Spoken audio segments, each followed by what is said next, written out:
2020 Bee Swarm Trap Project Part 3. Yesterday we showed 2 swarms.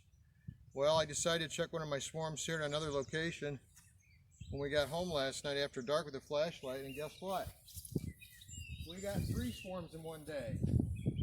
The interesting thing is, if you recall, I did vertical and horizontal pots.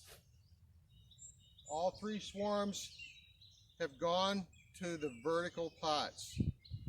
All 3 of them. Also, 2 of them, one of them the bees went up inside, 2 of them, the big one we showed you yesterday. Now we did last night, it's like 1 in the morning. We transferred them into a box. Everything went really well.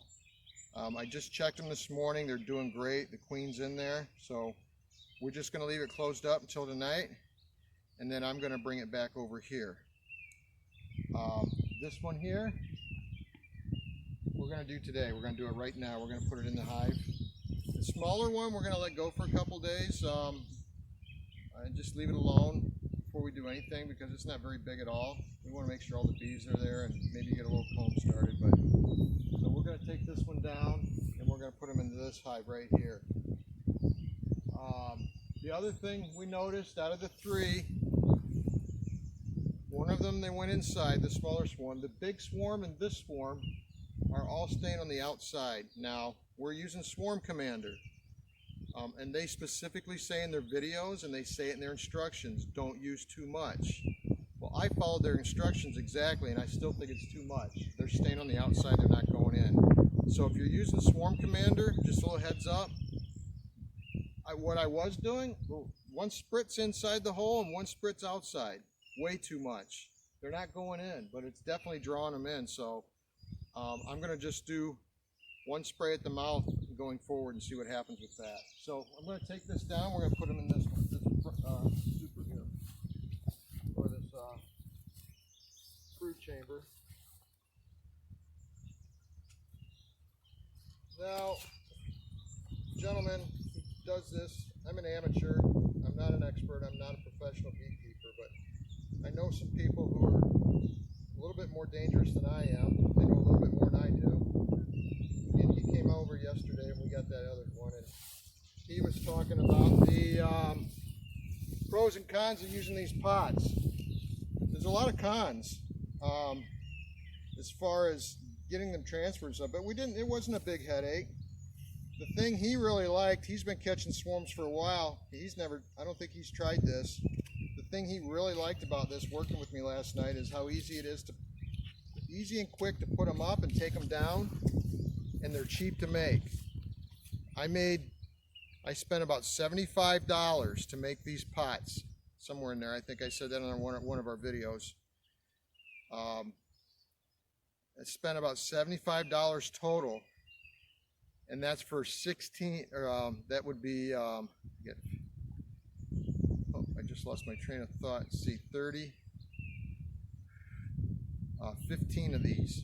So I made 15 of these for about $75, and I got 3 swarms already. That's it. The first swarm paid for itself, so I'm very excited about this.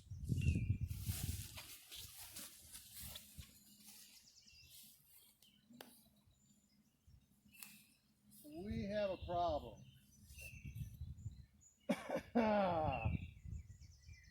We got a big problem. The rope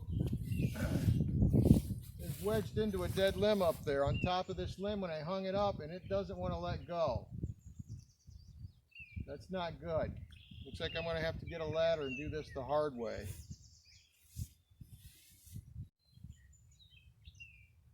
Okay, lesson learned. The hive we got yesterday, or the swarm, was about 25, 30 feet up. Good thing this one's lower.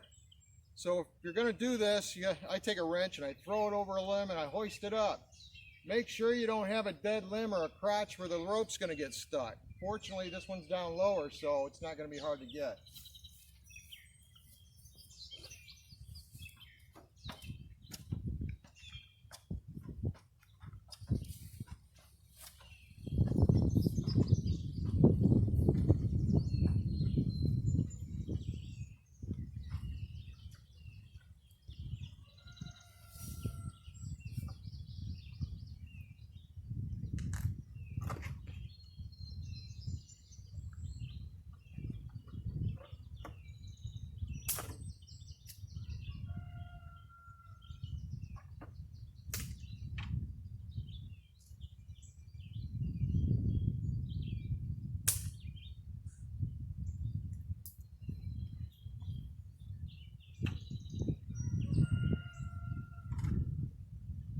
this Ooh, that did it.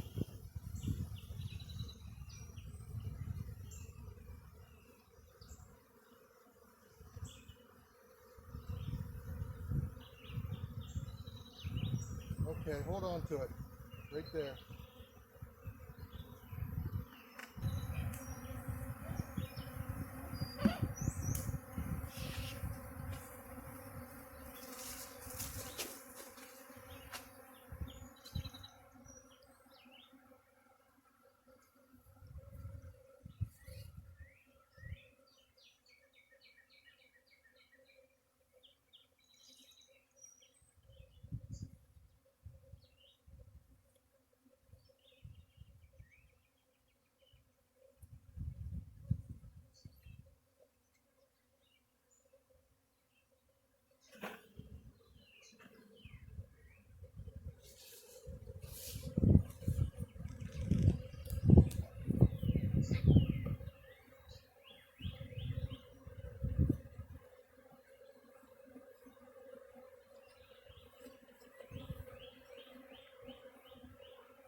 Seen quite a few drones.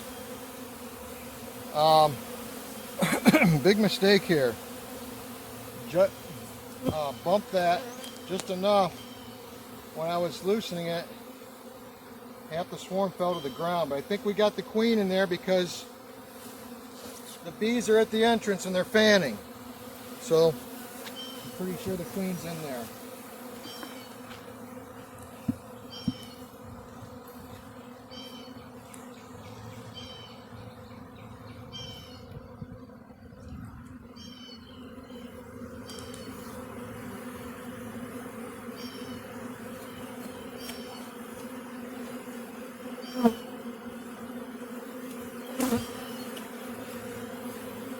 Probably should have done this one at night too. At least if they fell, we wouldn't have them flying all over the place, but live and learn.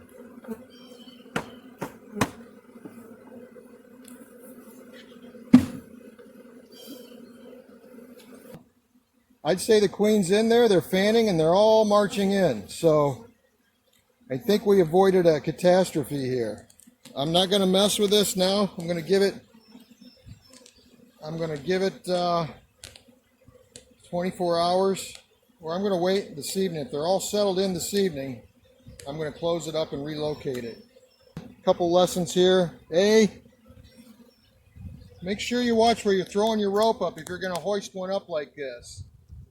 Don't watch out for dead limbs or tight crotches or anything like that. I'll never forget that. B, be careful. I bumped that just a little bit, as you can see, and half the swarm fell down. So I think we got lucky though. Beginner's luck. So we'll come back and check them this evening and see how they're doing. But I think she's in there. They're all going in. I went ahead and put like last night we did this. We kind of left the top cracked because we had a lot of bees on the outside because it was dark out. I probably would have done the same thing on here had I dropped the entire swarm in. But I wanted to get that covered as soon as I saw bees starting to fan. They were sitting on top, the frames fanning, and at the bottom. So I said, okay, let's put that on and give them one direction to go in. It seems to have worked. Because all the ones in the ground, they're all marching in. And the ones flying around us, they're just kind of all around this tree, but they're not centralizing up on that limb. I took that pot away completely. Get that out of here so there's no scent. There's no swarm commander. There's no scent pheromone scent of the queen to draw them back up there. I won't put that pot back up until I relocate this. I'd say she's in there. See how they're hanging on down there, hon? And they're fanning. They're distributing her scent, saying, come this way.